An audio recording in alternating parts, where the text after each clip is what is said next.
আরেকটা আয়াত আপনাদের সামনে তেলাওয়াত করি। 6 নম্বর পারার প্রথম আয়াত সূরা নিসার 148 নম্বর আয়াত।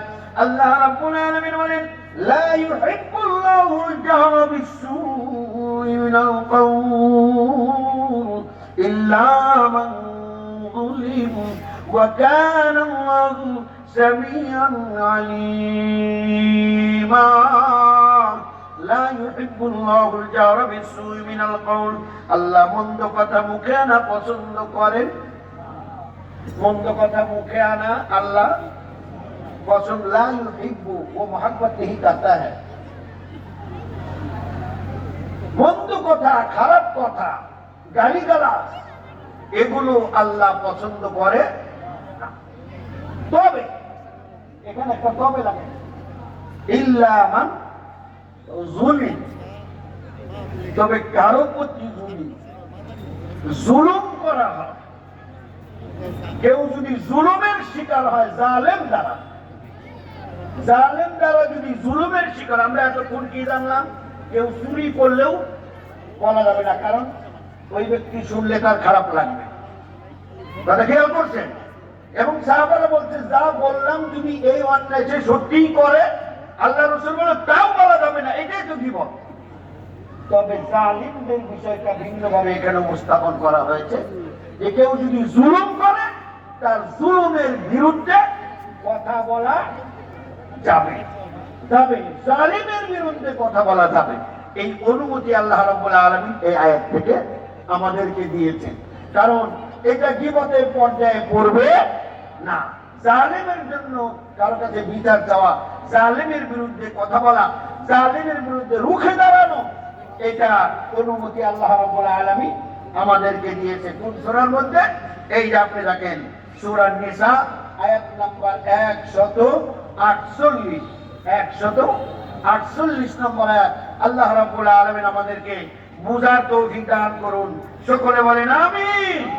আর যে হাদিসগুলো বলছিলাম আমি আপনাদেরকে আবার রিপিট করছি।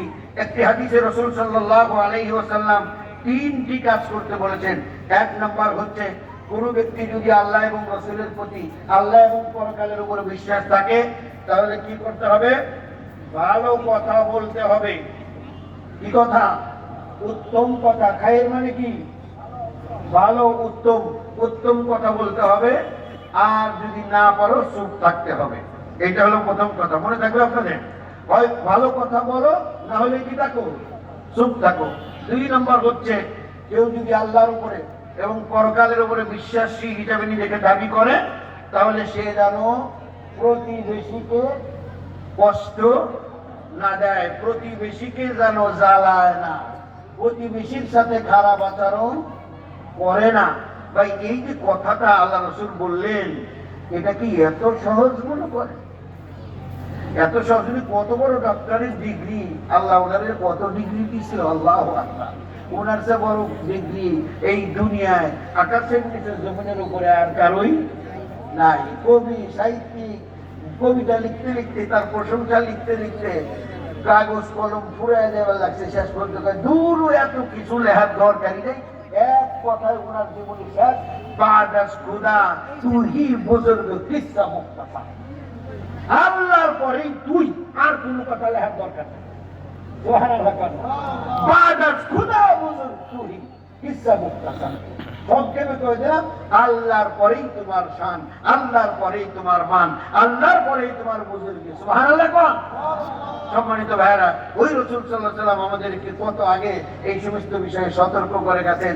সমাজটাকে ভাঙন মুক্ত রাখার জন্য, সমাজটাকে একত্রে ধরে রাখার জন্য। 3 নম্বর কথা বলছেন, ওমান কানা ইউমিনু বিল্লাহি ওয়াল ইয়াউমিল আখির ফালইকরিম দাইফাহু। আর যারা আল্লাহর উপরে, পরকালের উপরে বিশ্বাস রাখে, সে যেন তার মেহমানকে কি করে? সম্মান করে। মেহমানকে কি করতে হবে? সম্মান করতে হবে। মেহমানকে সম্মান করবো তো ইনশাআল্লাহ। মেহমান দেখলে টাইনা বাড়িতে দিব তো ইনশাআল্লাহ। যা আছে তাই, ডাল ভাত নাই, নুন ভাত নাই, আসো 2 ভাই মিলেমিশে খাই। ভাত নাই, কিছু নাই, এক মুঠ মুড়ি দুজনে চাবাইয়া খাই, বাড়ির কাছ দিয়ে আইটা যাইতেছ, এটা খারাপ দেখা যায় রে ভাই, অন্তরে কষ্ট পাবো রে ভাই। যদি একটু সময় দাও রান্না করি, আর যদি সময় না থাকে এক গ্লাস পানি খাও, আমার ঘরটা একটু পাড়াইয়া যাও। কি রকম দরদ, কি রকম ভালোবাসা, কি মহব্বত তৈরি হয় রে ভাই। এইরকম ভালোবাসা যখন আন্তরিকতার সাথে মানুষ একে অপরকে করতে পারবে, আল্লাহ রাব্বুল আলামিন ফেরেশতাদেরকে ডেকে ডেকে বলে, ওই যে দেখ জান্নাতি দেখতে চাস, ওই গ্রামে যা। আল্লাহ আমাদের সকলকে জান্নাতি হওয়ার তৌফিক দান করুন সকলে।